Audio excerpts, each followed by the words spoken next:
Next game is the team with probably the biggest, like, everyone's going to be watching this game if things fall into place. And that is, of course, the Colts traveling to Seattle to play the Seattle Seahawks. You guys want to guess what the line is for this game? 14.5. What do you got? I'm not going to guess because that would be disingenuous because I have it in front of me. It's 13.5. Meisty, you looked already. Yeah, you totally looked. You did it? No. That was impressive. I was shocked. This is the biggest line of the week. The Colts had the best record in the NFL 3 weeks ago, and they're 13.5-point underdogs. This is absolutely crazy. Now my question is: is Vegas assuming that Rivers will play, or assuming Riley Leonard will play? Because I don't know which one hurts your chances more. That's the problem. I don't think it makes much of a difference. I think you can make this line 17, 18, 19.5. Seattle's defense is so good. Their offense knows how to drive the ball. They have the best receiver in the league. They have two running backs who are better than most running backs in the league. I mean, they are efficient. They have probably one of the better head coaches, someone who's fired up and has a point to prove to the NFL that he belongs as a head coach. I just want to interlude real quick. I don't know if that's even the right word. Just wanted to say that word. But I finally built on the playoff machine how the Patriots missed the playoffs, so I want that to be known. Yeah, but I don't think so, because the only way is that the Colts win out, and the Colts definitely ain't winning out. So, so that's what I'm holding now. But as I was saying, I don't think. I think Seattle absolutely crushes the Colts here, and I think the Colts are. I don't know if the Colts are giving up on the season. I'm not sure what they're doing. It's just not something that I just don't think that it's something that's I don't know what. I really wish I could tell you what the Colts are up to. Really makes no sense. I mean, there's Tyler Heineke. I mean, Colin Kaepernick's out there. I mean, there are guys out there. There are guys out there who are much better options than, in my opinion, Philip Rivers. And I want to say he's the oldest. I mean, definitely a grandfather. Definitely one top 3 oldest players. Hasn't played. I did hear a good point though, and Rocky, I think you're gonna like this point here. I think Philip Rivers' agent and Philip Rivers himself are doing this for one reason and one reason only. Because his retiring class, so his Hall of Fame class, would have been with Drew Brees and Eli Manning. And he wants to make sure that he is sitting somewhere pretty. So he retires this year. No big names as of now. I mean, Aaron Rodgers is kind of the only big name that he's probably going to retire at the end of the year here. But even Aaron Rodgers might just try it again, and that is, I wouldn't even be shocked if Aaron Rodgers tried it again. Isn't it interesting that his whole Hall of Fame thing resets just because he plays a game or two? Who knows? I mean, it makes sense because you're ineligible to return once you qualify for the Hall of Fame. You're ineligible to play. So it does make sense in a way where, hey, you can go to the Hall of Fame now. You cannot play. I think that also means if you're qualified for the Hall of Fame, obviously that means you played a long career or most of your career. Hey, dude, you're old. So hey, back out. But I think it's really interesting what Philip Rivers is doing. I mean, he's just. It makes no sense to me what the Colts are doing. I was rooting for them. I mean, they were overperforming for sure earlier in the year. For sure, it was like the biggest case of frauds out there when they were competing for the 1 seed, but this is not. Yehuda, me and Meisty were talking about this for the podcast. Perhaps you can help us out. Is he the first Zadie to ever step field in an NFL field if he plays? There was a guy named George Blanda who played back in the 70s in his 50s. So I'm not exactly sure about his kid situation, but he was playing football as a kicker and a quarterback.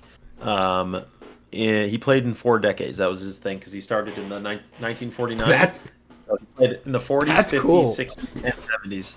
So I don't know his family situation. He's a Hall of Famer, but looking at his personal life, if he was a grandfather already by play. I don't know how many. I mean, I'm sure some of these guys have kids when they're 19, 20 years old. Some of them. So it could be we had it before, but he got married in his rookie year. He was married, and they had 2 kids. So he could have been an Altazadi. That's unbelievable. The white hairs have to be coming in for Philip Rivers. Yeah, this is pretty wild. I cannot believe that this is real in the big 2025. I think It's just like a crazy panic move. I don't get it. I don't understand. But he is still just on the practice squad. I think Riley Leonard practiced in full today, even though he had an injury. How disappointing would it be if he didn't play, though? How disappointing would it be for all of us? It would be very sad. I would love to watch him play and see if he could do it. I don't think there's any way he could, but it would be awesome. We're talking about 5 years of retirement, 5-year gap. Like it's not like he just played last year and kid like Brett Favre. No, we're talking about a 5-year gap. That's insane.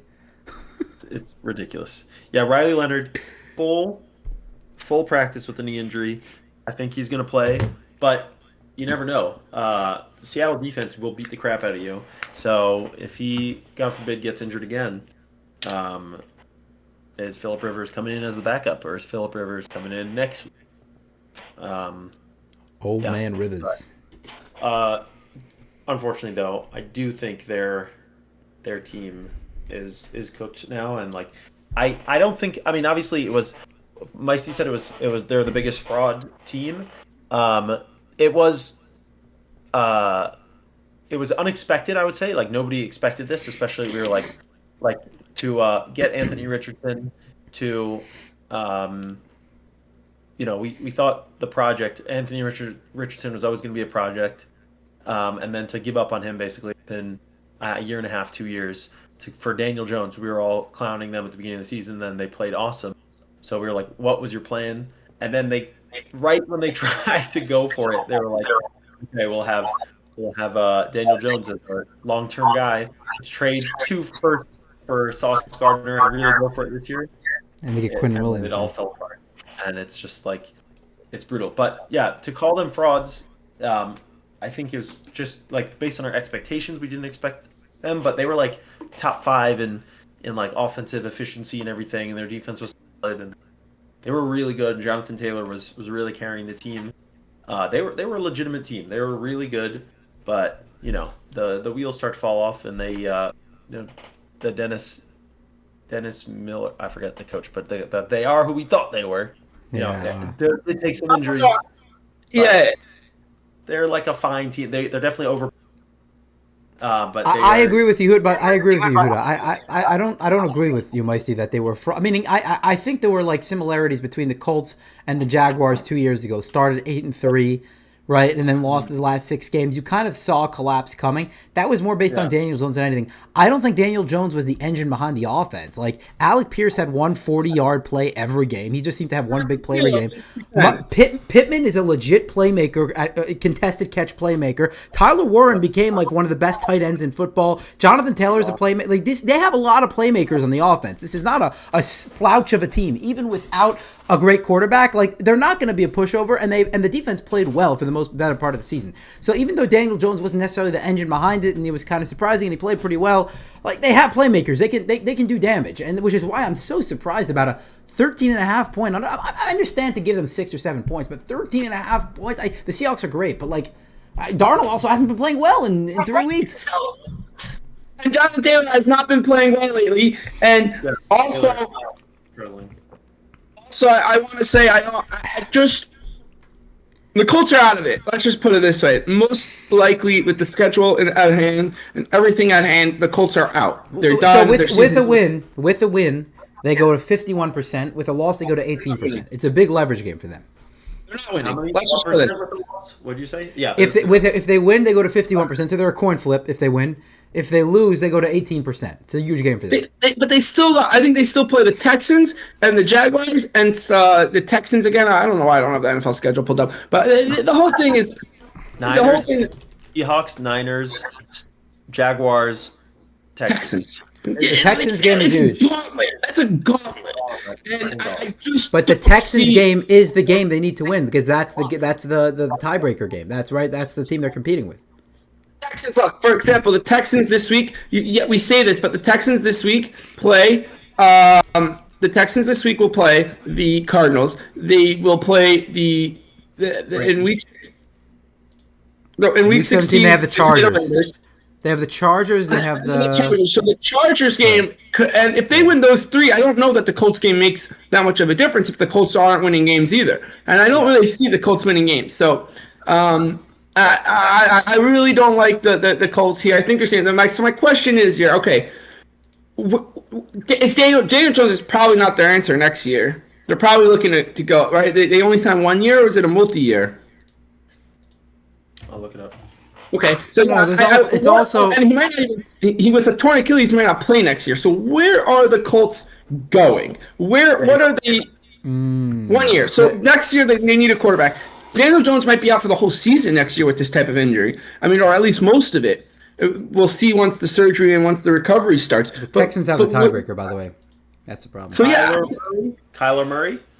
that's what I'm saying. So like, well, are you going to go to Kyler Murray? I mean, is that the answer? No, right? I mean, he's been. If a Call of Duty comes out, he's out for the year. So you end up in a situation where you're looking at it like, hey, what are we doing? Because and maybe they go get Rodgers, maybe they go bring back Joe Flacco to back home. I mean, there's a lot of options. Don't get me wrong, but I don't see the Colts going back to Daniel Jones, and even if they do sign him, he's injured, so you need a new quarterback to start the season next year. I think that maybe they go and get Russell Wilson. no, I think maybe they go get what's his name from Cleveland. Someone threw around a couple interesting names today. Will Levis, Reclamation Project #2. They already did it with Daniel Jones. True. Why not? Give the tall guy a chance. Yeah, true. Dylan Gary. That one I didn't think about. Deshaun Watson, maybe they go get Deshaun Watson. He'll be a free agent next year. No, what do you mean? No. What do you mean? The Browns are starting him next year. You didn't hear? Yeah, I think it's starting here next year. Shadussi is getting the start, I think, to start the year next year. I would be shocked if anyone else gets that ball for the Cleveland. Shador's getting the back. Shador's playing for the backup spot right now. Shador's not. No, he's not. I don't, if you think Deshaun Watson is going to play, No. Deshaun Watson's not starting, but neither is Shador Sanders. Dylan Gabriel stuck. So unless they bring in, not him either. They're going to draft someone. There's a reason they're tanking this year. There's no to draft. Mettenberger had a horrible year. They should tank. What they're going to do is they're going to tank again, and then next year they could go and get the 7 quarterbacks that are coming into the league, like Mendoza or something. And how many times can the Browns tank? How many Browns tanks? The Browns have been tanking for 20 years. Every year's a tank. Every year. Next year we'll get the quarterback of the future. Every year it's like we'll sacrifice this year. We'll put old man Flacco to start the season. Dylan Gabriel, draft 2 guys in the 3rd and 5th round. But who cares? Because we'll tank for next year. But next year's gonna be the same thing. Yeah, so back to the Colts. I really don't know what the Colts. I love how we just trash talk the Browns at any possible chance. I love my fellow Clevelanders. I love my fellow Clevelanders. I really do. No. In all sincerity, I really feel bad for them. Like, they are a cursed franchise. No matter who they draft, it doesn't work well, and nothing works well. I mean, they have one of the best defenses in football, and they have 3 wins. Oh my goodness. Yeah, so I really don't know what the Colts' direction is. I think that they are obviously hoping that they found the answer with Daniel Jones and that he was going to be kind of like Sam Darnold was for the Vikings last year, where their team was doing well and he just kind of was running the engine and being captain of the ship. But really here, I mean, there's not going to be Daniel Jones to start the season. Maybe they call Tom Brady. Did he make the Hall of Fame yet? I don't know. But, yeah, I mean... Brett Favre is available to play. He's always an option. What is he, 60? Yeah, that's not so bad. Throw him out there. I mean, I don't know. I mean, there's got to be an answer to the Colts because they have the team. The team is there. Like you said, Pittman's a playmaker. Alec Pierce is a playmaker. They did get Sauce Gardner. So there's definitely options. I mean, the Colts are one of those teams. They really have what it takes. They fell apart and. I mean, their quarterback broke his leg against the Chiefs a couple weeks ago, and obviously last week he tore his Achilles. But, I mean, it all went downhill once he broke his leg. So, I really don't know what's going to happen here. I don't think they have a chance to win this game. I think the Seahawks are looking Cover? the only 13 and a half cover? I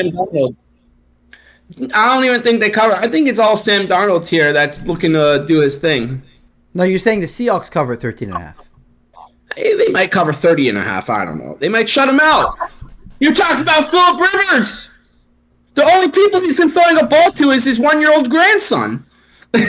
No, what do you mean? He has an NFL prospect son. Yeah, and a 17. Come on. Quarterbacks can't catch. What are you, racist against quarterbacks? Here's one thing I will say.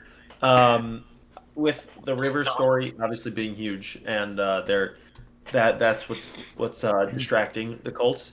I do think the Seahawks are winning, but it's a slight trap game because it is an AFC opponent, no real rivalry ties or whatever. And next week, on a short week, playing the Rams at home for the Seahawks. The Colts are not like a look-ahead game, but now that they lost their quarterback, you would say, okay, maybe they're looking at them a little bit. So maybe they don't cover the 13.5 because of that. They struggle a little bit out of the gate. Maybe they only win by 10 or 11 because of that. But that is the one thing I would say is concerning. They have the Rams on a short week on Thursday in what is the game of the year when they previously lost. Obviously, we know the previous matchup on the short game-winning field goal attempt. And now it's in Seattle, and they obviously want to get their revenge, and it's for the 1 seed and all that. So that is the one thing that would concern me with taking the 13. They might be looking ahead a little bit. 13 and a half is a massive line. It's a massive line. I was on a podcast today with who's the Texans head coach, DeMarco Ryan, DeMeco Ryan. Nico Ryan, whatever his name is.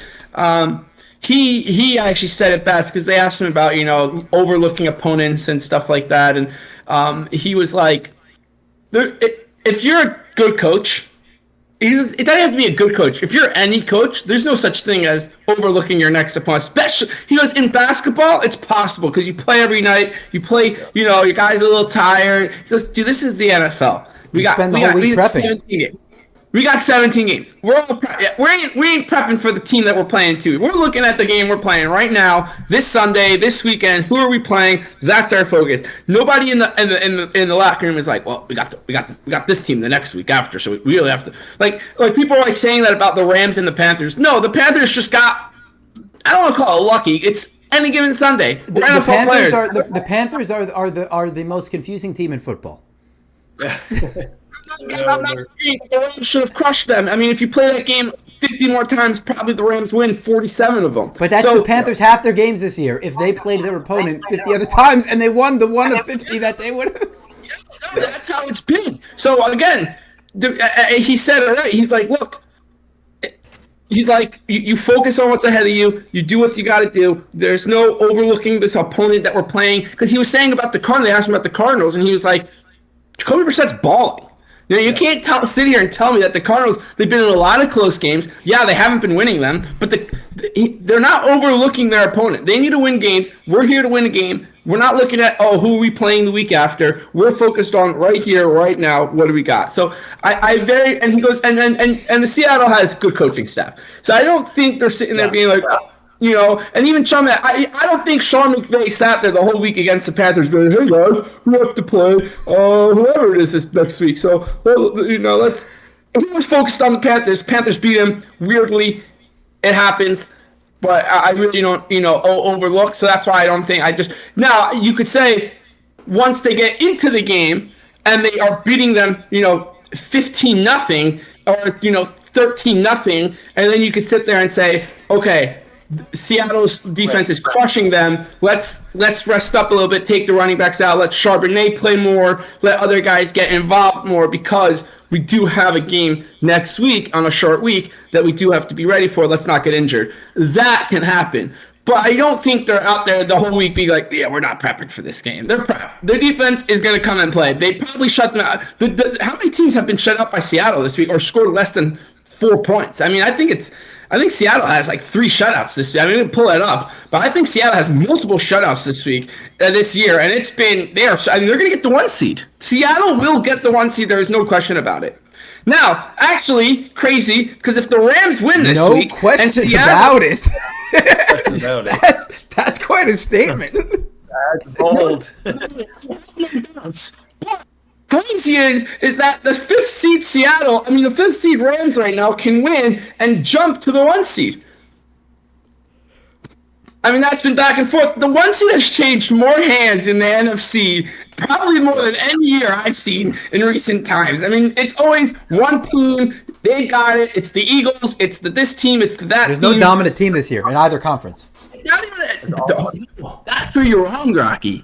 They're all dominant. I mean, they're all, besides for Tampa Bay. Glass half full rather than glass half empty approach. It is dominant up there. I mean, the Eagles have been struggling. Okay, fine. But after that, Green Bay, 9-3. Chicago, 9-4. San Francisco, 9-4. Seattle and Los Angeles are, I mean, I have them winning here, so I already have it at 11-3, but 10-3. I mean, teams are... just because I'm in the playoff bracket, that's right, the playoff machine, so I'm seeing what I already clicked. They won already. Move on. Week 16. Let's go. Move on from games. We don't move on, but I really don't. Seahawks have a one we'll shutout. By the way, I was just like, just only one. Okay, 13 and a half. The bottom line is last 2 games they've only given up 9 points. In 2 games combined, they've only given up 9. Pretty good run. 13 and a half. I'm not picking them.